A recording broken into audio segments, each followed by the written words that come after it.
अन्नदाता, पग पग पर है संग तुम्हारे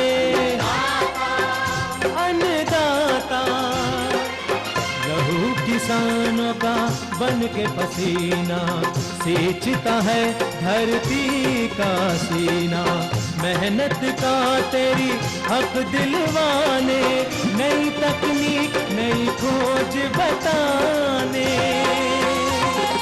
पशुधन को गुणवान बनाना, पौध सुरक्षा को सिखलाना, खेती के सब गुर समझाने, भारत का सरताज बनाने। आठों पहर है संग तुम्हारे अन्नदाता, अन्नदाता। नमस्कार, मैं हूं आपके साथ निदा अहमद। आप सभी दर्शकों का अन्नदाता कार्यक्रम में स्वागत करती हूं। हर रोज की तरह कार्यक्रम में लेकर आई हूं खेती बाड़ी से जुड़ी हुई बहुत सी लाभकारी जानकारियां। तो चलिए सबसे पहले देखते हैं क्या है विशेष आज के कार्यक्रम में। गन्ने की एसआरआई विधि से नर्सरी तैयारी पर जानकारी।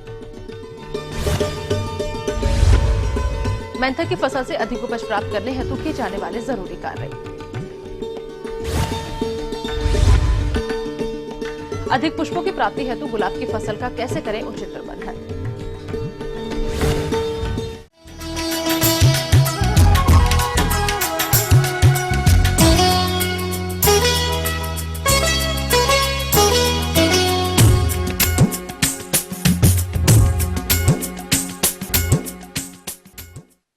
प्रदेश के बहुत से किसान भाई रबी फसलों की कटाई के बाद गन्ने की खेती करते हैं, लेकिन रबी फसलों की कटाई में देरी होने की वजह से वो गन्ने की बुवाई समय से नहीं कर पाते हैं, जिससे उन्हें आगे चलकर कम उपज की प्राप्ति होती है।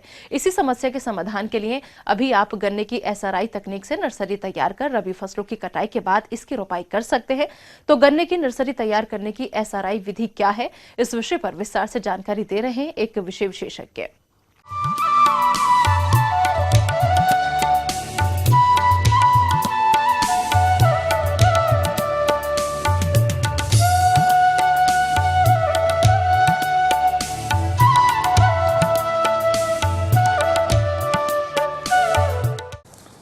मैं आप लोगों को एक विधि नई जो हमने काफ़ी दिन से प्रयास थे ये विकसित है।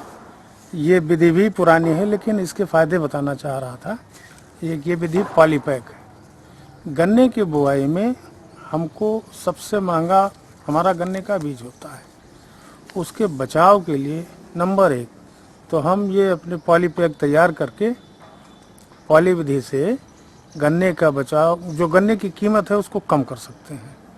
सीधी बुआई में हमको 2 आंख 3 आंख के टुकड़े काट करके बोना पड़ेगा, लेकिन जो हम पॉली बैग तैयार करेंगे उसमें हर एक आंख के टुकड़े को काट काट के बीज का बचाव कर सकते हैं। इससे हमारी लागत लगभग 1/3 हो जाएगी। इसके अलावा किसान भाइयों, श्री विधि एक उत्पादन की यह एक उन्नत तकनीकी है। इस विधि के अंतर्गत हम ईख की नर्सरी ग्रीन हाउस में उगाते हैं।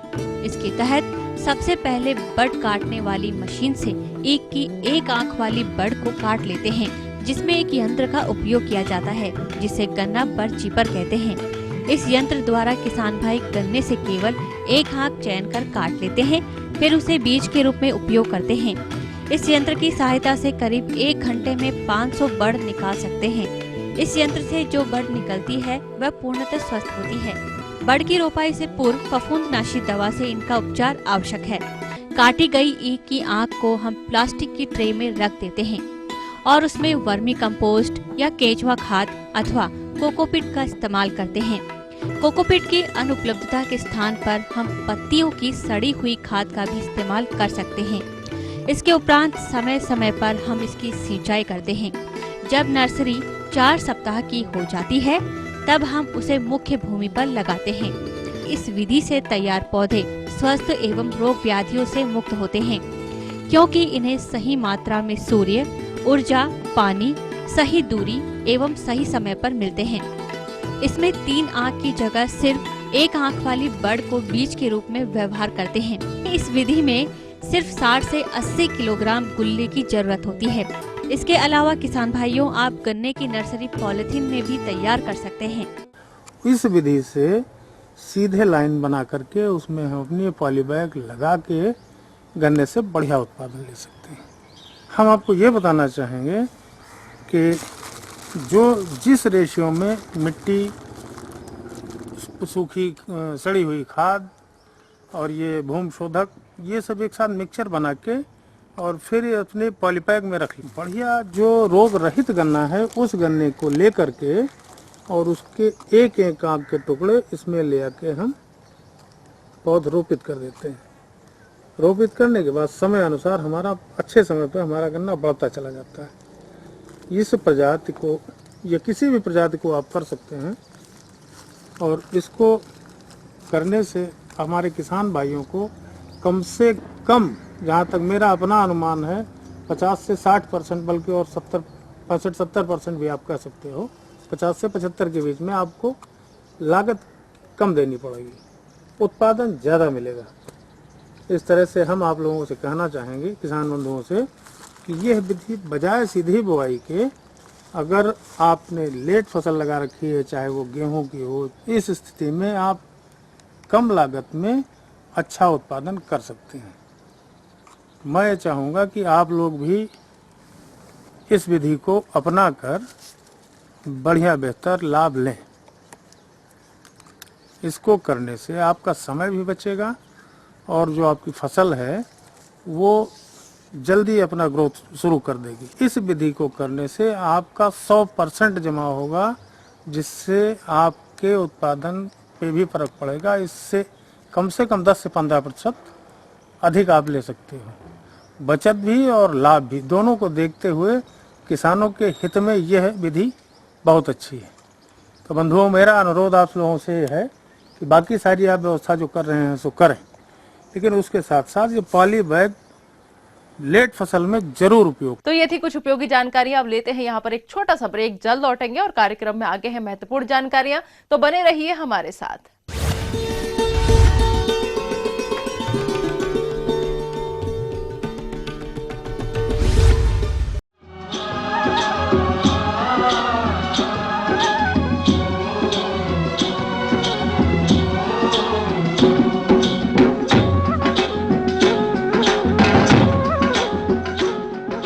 ब्रेक के बाद एक बार फिर से आप सभी दर्शकों का अन्नदाता कार्यक्रम में स्वागत है। बढ़ते हैं अगली प्रस्तुति की ओर।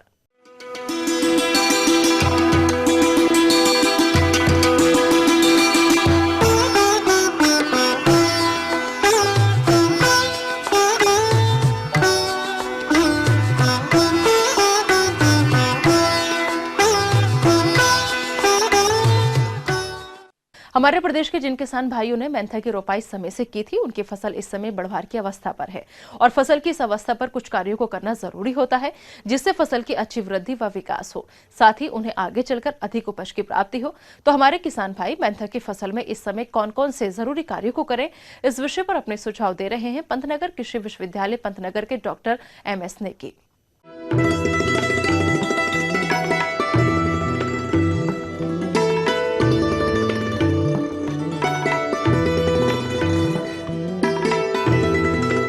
किसान भाइयों, अभी मेंथा की आपने फसल खेत में लगाई होगी और अच्छा उससे उत्पादन लेने के लिए आपको कुछ शस्य क्रियाएं अच्छी तरह से करनी होंगी, जैसे कि उसकी निराई गुड़ाई है, समय पे उसका खाद देना है और पानी की मात्रा समय पे देनी पड़ेगी, क्योंकि आप जानते हैं कि मेंथा को काफ़ी पानी की आवश्यकता होती है। करीब जो है 7-8 सिंचाई की इसमें आवश्यकता होती है। तो ये ध्यान रखें आपकी समय समय पर इसकी सिंचाई करते रहें। जैसा कि ये फसल गर्मी में ली जाती है, इसलिए इसमें सिंचाई की अधिक जरूरत पड़ती है।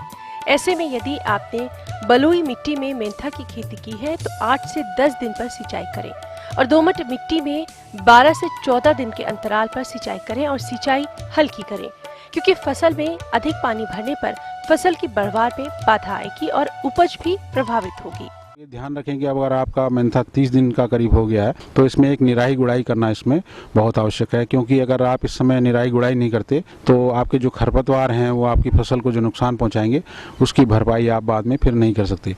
इसलिए जो है अभी निराई गुड़ाई करके जो आप जो है उसमें खरपतवारों को निकाल लें। साथ ही साथ इसमें जो है फर्टिलाइजर का प्रयोग, जैसे आप कहते हैं कि ये पत्ती वाली फसल है तो इसमें करीब जो है 150 kg नाइट्रोजन और 80 किलोग्राम फास्फोरस और 60 किलोग्राम पोटास की इसके लिए आवश्यकता होती है। तो उसको खास करके पोटास और जो आपने फास्फोरस है वो तो आपने दे दिया होगा, तो अब नाइट्रोजन को आप जो है अलग अलग भागों 3 भागों में कम से कम बांट के दें। जब फसल 45 से 50 दिन की हो जाए तब 50 से 55 किलोग्राम यूरिया का प्रयोग करें। उसके बाद 15 से 20 दिन के अंतराल पर 2 बार इतनी ही यूरिया की मात्रा का प्रयोग करें।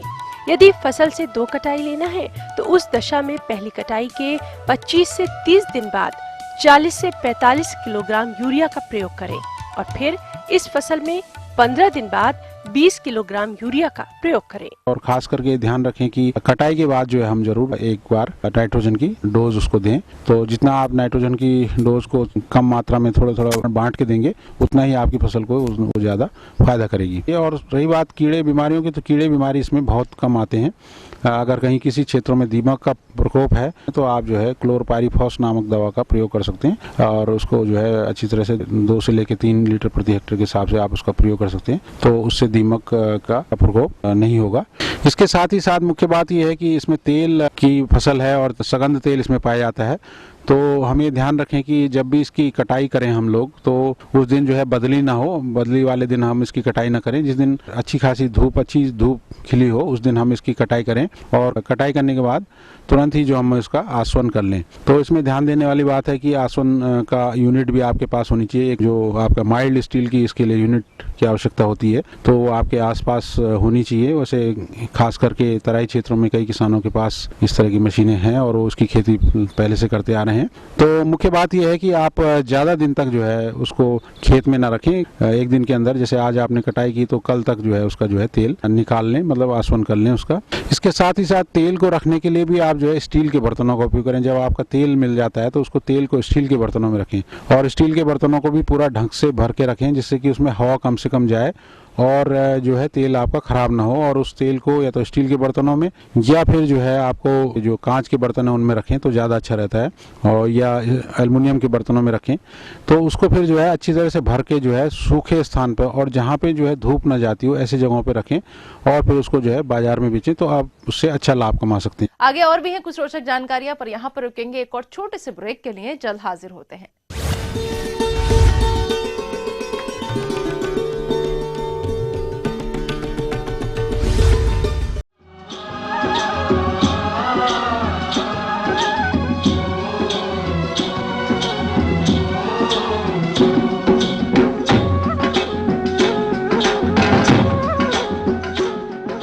ब्रेक के बाद आप सभी दर्शकों का स्वागत है। चलिए अब रुक करते हैं अगली कड़ी की ओर।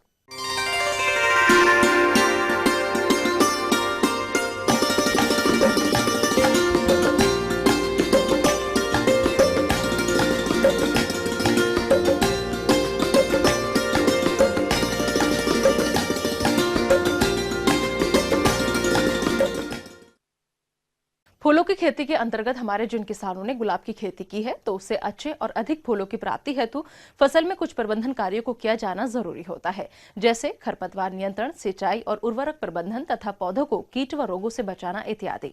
और यदि आपने इन कार्यों में किसी भी प्रकार की लापरवाही की तो गुलाब की फसल से कम व गुणवत्ताहीन फूलों की प्राप्ति होगी, साथ ही आपको आर्थिक हानि भी उठानी पड़ेगी। तो किसान कैसे करें गुलाब की फसल का वैज्ञानिक तरीके से प्रबंधन, आइए जानते हैं एक विषय विशेषज्ञ डॉक्टर संजय कुमार वर्मा से। ये चीज़ आप ध्यान रखिएगा कि अब हमारा गर्मी का समय आ चुका है और ऐसी स्थिति में अब तापमान बढ़ेगा, तो अब आप गुलाब की पौधों की देखभाल कैसे करेंगे, ये बहुत ही आवश्यक बातें होती हैं। तो मैं बताना चाह रहा हूं कि किसान भाई, अभी आप देख रहे हैं कि गर्मी जैसे तापमान बढ़ेगा तो पानी का विशेष आप ध्यान रखेंगे कि सिंचाई हम कब कब दें। तो सिंचाई आप किसान भाई कम से कम 1 से 2 दिन के अंतराल में देंगे, लेकिन पानी जो देने का समय रहेगा वो सुबह देंगे या शाम के समय देंगे। दोपहर में किसी भी स्थिति में पानी ना दे, सिंचाई ना करे किसान भाई गुलाब की खेती के लिए। और किसान भाई आप कोशिश ये करिए कि अगर आजकल जो पद्धति आ रही है सिंचाई करने की, टपक सिंचाई विधि, अगर उस स्थिति में अगर हम गुलाब के पौधे को पानी देते हैं तो आपके 2-3 चीज फायदे होंगे। एक तो पानी कम लगेगा, दूसरी चीज आपको खरपतवार बहुत ही कम आएंगे। तो किसान भाई फ्लड इरिगेशन देने से अच्छा है कि अगर हम टपक सिंचाई से ही गुलाब की खेती अगर करते हैं तो काफ़ी फायदेमंद होगा, हमारा खरपतवार भी बहुत कम उगेगा और इसके साथ साथ आप देखेंगे कि हमारी पानी की बचत भी होगी और पानी की बचत होने के साथ साथ हमारा उत्पादन बहुत ही अच्छा आएगा। किसान भाइयों गुलाब की फसल के साथ कुछ खरपतवार भी उगाते हैं, जो कि फसल के साथ खाद, उर्वरक, हवा, पानी और प्रकाश के लिए प्रतिस्पर्धा करते हैं, जिससे गुलाब के पौधों का सही विकास नहीं हो पाता और फूलों के उत्पादन में कमी आ जाती है। इसलिए आप अपनी फसल को खरपतवारों से मुक्त रखें। इसके साथ साथ किसान भाई आप देखे होंगे कि गुलाब के पौधों में बहुत ज़्यादा खरपतवार का भी आता है, जिसके उसको नियंत्रण करने के लिए हम ग्लाइसेल जो आते हैं बाज़ार में भी खरपतवार नाशक होते हैं दवा, तो हम उसको भी अगर हम उसका उपयोग करते हैं खरपतवार को मारने के लिए तो बहुत अच्छा इसका नियंत्रण होता है और अच्छा बहुत ज़्यादा हमको इसका रिजल्ट मिलता है। तो किसान भाई आप खरपतवार नाशी प्रयोग भी कर सकते हैं। अगर बहुत ज़्यादा मात्रा में नहीं है तो उसको एक आध बार हाथ से निंदाई गुड़ाई करके भी निकाल सकते हैं। गुलाब के बगीचे से अधिक और गुणवत्ता युक्त फूल मिले, इसके लिए आपको फसल की जरूरत के अनुसार खाद एवं खलियों को देना होगा। तो आप कब और कितनी मात्रा में कौन कौन सी खाद और खलियां गुलाब के पौधों में दें, आइए जानते हैं। और इसके साथ साथ किसान भाई मैं ये बताना चाहूँगा कि उसमें नमी बनाए रखने के लिए थोड़ा से गोबर की खाद की मात्रा कम से कम आधी टुकनी गोबर की खाद की मात्रा हर एक प्रति पेड़ में अवश्य डालें, जिससे कि उसमें नमी बनी रहे। इसके साथ साथ किसान भाई गुलाब की खेती के लिए एक विशेष ध्यान रहता है कि इसमें और भी जो खाद आते हैं, जैसे आपकी नीम खली है, सरसों खली आपकी खाद आती है आपकी, और केचुआ खाद आती है। अगर उसको हम प्रति पौधे की बात करते हैं तो कम से कम उसमें 50 ग्राम कम से कम नीम खली और 50 ग्राम सरसों खली आपकी हो जाएगी और केचुए की खाद, ये तीनों की मात्रा को अच्छी तरीके से मिक्स करके प्रति पौधा अगर हम डालते हैं किसान भाई, तो आप देखेंगे कि गुलाब की पैदावार काफी अच्छी होती है।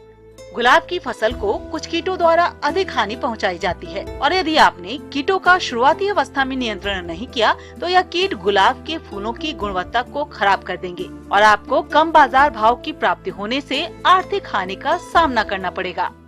इसके साथ साथ किसान भाई आप गुलाब के पौधे में आप देखेंगे कि आपको उसमें एफिड और थ्रिप्स का आक्रमण बहुत ज़्यादा होता है। जब नई पत्तियां आने लगती है तो पत्तियां मुड़ने लग जाती है, सिकुड़ने लग जाती है। तो वो ऐसी स्थिति में किसान भाई अगर हम ध्यान नहीं देते हैं तो हमारे फूलों में पे भी प्रतिकूल उसका प्रभाव पड़ता है, नुकसान होता है और मार्केट में इसकी हमको वैल्यू भी नहीं मिलती है। तो ऐसी स्थिति में किसान भाई एफिड है, थ्रिप्स अगर आपको दिखाई देते हैं, चूड़ा मुड़ा टाइप का पत्ती मुड़ता हुआ दिखाई देता है, तो इसमें एमिडाक्लोरोपिड नामक दवा आती है, उसका कम से कम 1 ml प्रति लीटर पानी में घोल कर इसका हम कम से कम 8 से 10 दिन के अंतराल पर अगर छिड़काव करते हैं तो इसका भी हमको अच्छा एक रिजल्ट परिणाम मिलता है किसान भाई। गुलाब की फसल में इस अवस्था पर कुछ रोगों का भी प्रकोप होता है और इन रोगों के आक्रमण से पौधों की प्रकाश संश्लेषण की प्रक्रिया बाधित हो जाती है और पौधे अपना भोजन नहीं बना पाते, जिसकी वजह से फसल कमजोर हो जाती है और ऐसी फसल से फूलों का उत्पादन भी कम प्राप्त होता है। इसलिए इन रोगों का सही समय पर नियंत्रण करें। किसान भाई आप देखेंगे कि गुलाब के पौधों में सूखने की समस्या बहुत ज़्यादा आती है कि ऊपर से नीचे की तरफ सूखने लग जाता है, जिसको हम लोग बीमारी कहते हैं, डाईबैक बीमारी होता है। तो किसान भाई उसको बहुत ज़रूरी हो जाता है हमको नियंत्रित करने।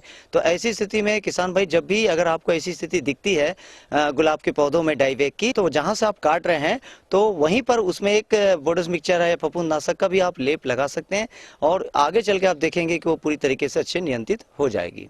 इसके साथ साथ इसमें आप देखेंगे किसान भाई थोड़ा से पाउडरी मिल्ड्यू को भी अटैक होता है, जो कि हम सल्फर का अगर उपयोग करते हैं 2 ग्राम प्रति लीटर के हिसाब से, तो उसका हम नियंत्रित कर सकते हैं किसान भाई।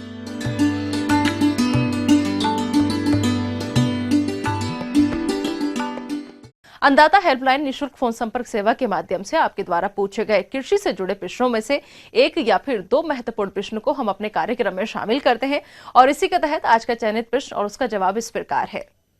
निःशुल्क अन्नदाता हेल्पलाइन में आज हमने जिस प्रश्न को शामिल किया है उसे पूछा है अहमदपुर मैनपुरी के युवराज चौहान ने। आपने कद्दू वर्गीय सब्जियों की बुआई तकनीक पर जानकारी चाहिए है, तो इसके लिए देखिए कार्यक्रम का यह अंश।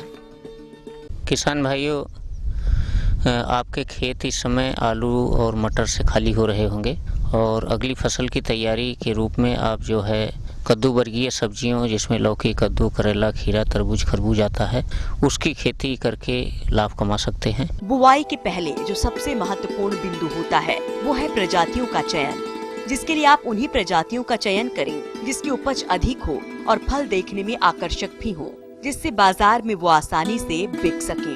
तो पहले आपको बताते हैं लौकी की अच्छी प्रजातियों के बारे में, जो किस प्रकार हैं।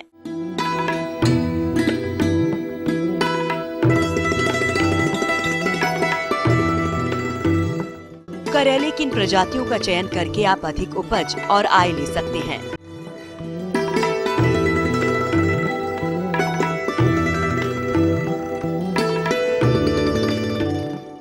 खीरा की अधिक उपज वाली प्रजातियां इस प्रकार हैं।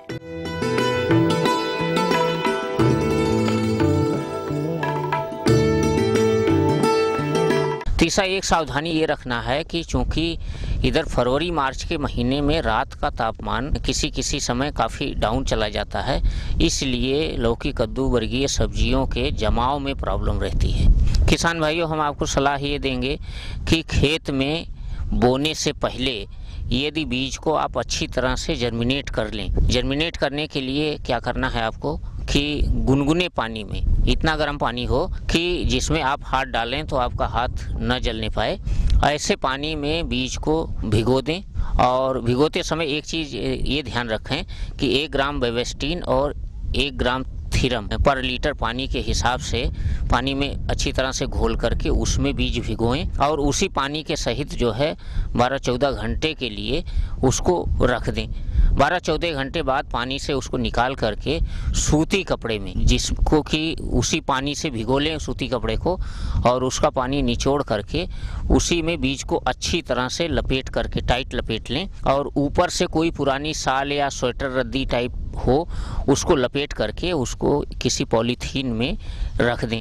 आपको क्या करना है कि दिन में जब धूप होता है तो उस पॉलीथीन को बाहर रखें और रात के समय घर के अंदर रखें। 2-3 दिन 4 दिन बाद आप देखेंगे कि उसमें जमाव आ जाएगा और ऐसे जमे हुए बीज को यदि आप खेत में लगाते हैं तो वो जो है आपकी फसल जो है हफ्ते 10 दिन अर्ली हो जाएगी, अगेती हो जाएगी। क्योंकि इस तापमान पर यदि आप खेत में लगाते हैं तो जमाव में 15 से 20 दिन तक लगता है, लेकिन जमा हुआ बीज यदि आप बोते हैं तो वो 5-6 दिन के अंदर जर्मिनेट कर जाता है और आपकी फसल 12 से 15 दिन अर्ली हो जाती है। एक तो इस सावधानी को रखें। लेकिन एक बात ये रखना है कि यदि जमा हुआ बीज आप लगाते हैं तो आप जिस थाल्हे में उन बीजों को लगाते हैं उसमें पर्याप्त नमी होना चाहिए, क्योंकि कभी कभी क्या होता है पछुआ हवा चलने लगती है, कम नमी रहता है, तो जमा हुआ बीज यदि आप खेत में बोते हैं तो 2-3 दिन के अंदर ही नमी ख़त्म हो जाती है और वो जो है बीज खराब होने लगता है। तो इसलिए ये सावधानी रखें कि जमा हुआ बीज बोने के लिए खेत में पर्याप्त नमी होना चाहिए। दूसरी चीज़ ये है कि जब तक पौधा जम करके बाहर ना आ जाए तब तक आप उसमें पानी न लगाएं। ये सावधानी रखें, क्योंकि यदि आप पानी लगा देंगे बीच में तो वो पौधा जो है नहीं जम पाएगा आसानी से और वो नुकसान हो जाएगा। तीसरी, इसमें अलग अलग फसलों के लिए स्पेसिंग अलग अलग है। ये जो नाली आप देख रहे हैं इसमें चूंकि दोनों मेड़ पर लगाना है, मेड़ के किनारों पर लगाना है, तो इसलिए लौकी, कद्दू, तरबूज, ये 3 फसलें ऐसी हैं जो ज़्यादा फैलती हैं।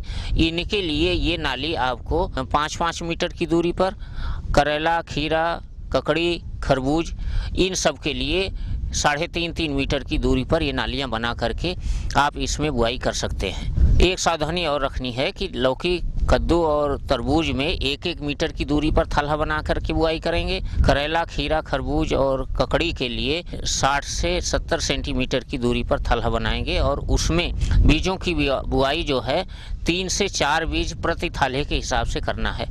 और बाद में एक चीज़ ये देखना है कि जब फसल आपकी 20-25 दिन की हो जाए, 3-4 पत्तियों की हो जाए, तो यदि कहीं ज़्यादा पौधे हैं हर थाले पर आपको 2 पौधा छोड़ना है। यदि कहीं चारों बीज जम गए हैं, 4 पौधे हैं, कहीं एक ही जमा है, कहीं एक भी नहीं जमा है, तो आपको जो है 1 दिन पहले पानी लगा करके और खुरपी से पिंडी सहित पौधा निकाल करके उसको शिफ्ट कर देना है और पूरे खेत में हर थाले पर 2-2 पौधा कर देना है।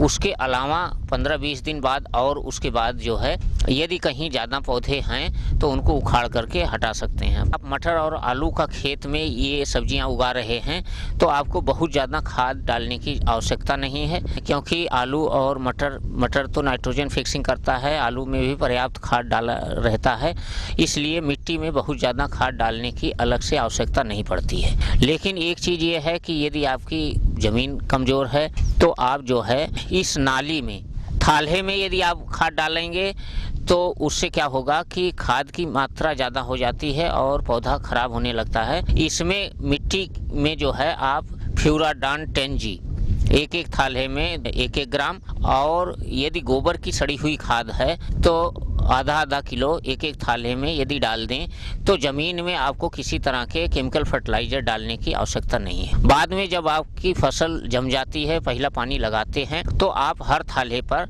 आधा ग्राम यूरिया डाल करके हल्की खुरपी से गुड़ाई करते जाएंगे। शुरू के 3-4 सिंचाई पर हल्का यूरिया डालते और गुड़ाई करते जाएंगे, और जब फसल आपकी एक सवा महीने की हो जाए तो बाजार में NPK वाटर सॉल्युबल आ रहा है, उसका छिड़काव कर सकते हैं। वो 3 से 5 ग्राम पर लीटर के हिसाब से आप जो है पानी में घोल करके यदि 10-15 दिन के इंटरवल पर शुरू में 1 महीने बाद और 1.5 महीने बाद यदि छिड़काव कर देंगे तो आपकी फर्टिलाइजर की आवश्यकता पूरी हो जाएगी।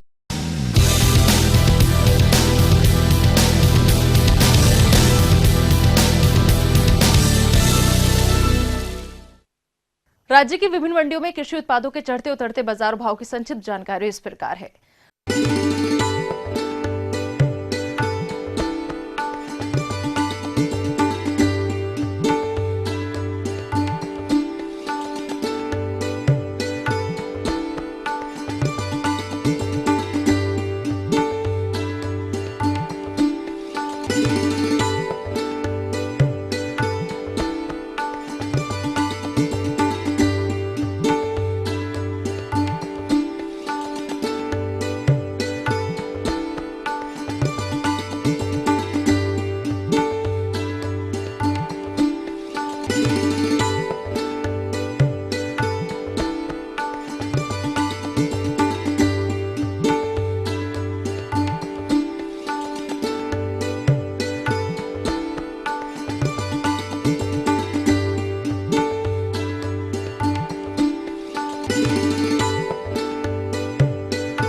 हम ये उम्मीद करते हैं कि आज का कार्यक्रम आप सभी दर्शकों के लिए उपयोगी रहा होगा।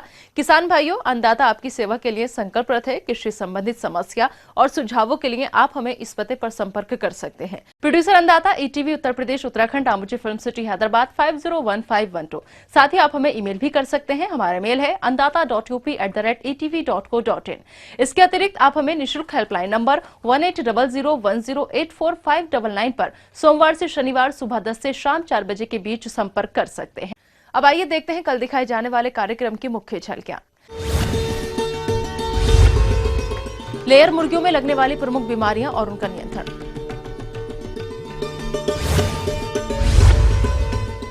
पंतनगर कृषि विश्वविद्यालय द्वारा प्रेषित कृषि आधारित मौसम पूर्वानुमान और कृषि सलाह।